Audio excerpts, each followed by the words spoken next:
গ্রাম পঞ্চায়েত দপ্তরে জেলাভিত্তিক লিস্ট প্রকাশিত হলো। ওয়েস্ট বেঙ্গল গ্রাম পঞ্চায়েত ডিস্ট্রিক্ট ওয়েস ভ্যাকান্সি 2024।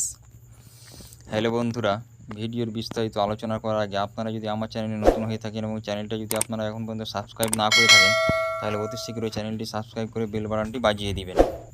আমরা এবার ভিডিওর বিস্তারিত জেনে নেব। কোন কোন জেলায় কতগুলি শূন্যপদ এবং বয়স আবেদন পদ্ধতি কিভাবে, এই রেজিস্ট্রেশন করার পরে কি করতে হবে। একটি ওয়েবসাইটে আবেদন করতে পারবেন না, জেলাভিত্তিক ওয়েবসাইটে আবেদন করতে হবে। বিস্তারিত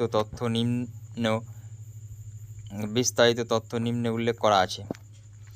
পশ্চিমবঙ্গ গ্রাম পঞ্চায়েত দপ্তর ইতিমধ্যে জেলাভিত্তিক শূন্যপদের লিস্ট প্রকাশিত করেছে। এছাড়াও সংশ্লিষ্ট জেলার ডিস্ট্রিক্ট সিলেকশন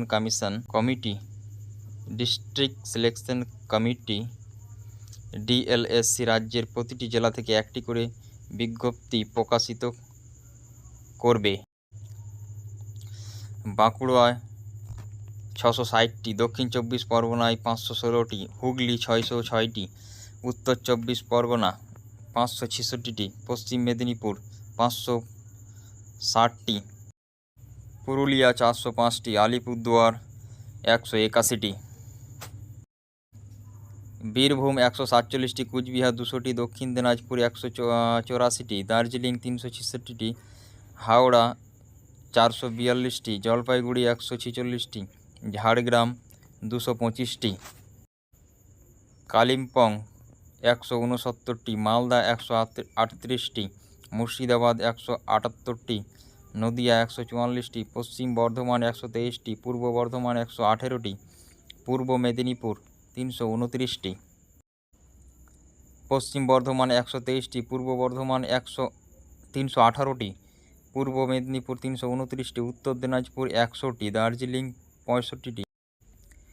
গ্রাম পঞ্চায়েত দপ্তরে আবেদন করার জন্য রেজিস্ট্রেশন আইডি ও পাসওয়ার্ড দিয়ে লগ ইন করে পরবর্তী পদের জন্য আবেদন করতে পারবেন। তাই রেজিস্ট্রেশন আইডি ও পাসওয়ার্ড চাকরি প্রার্থীদের মনে রাখতে হবে এবং যত্ন সহকারে কোথাও লিখে রাখতে পারেন।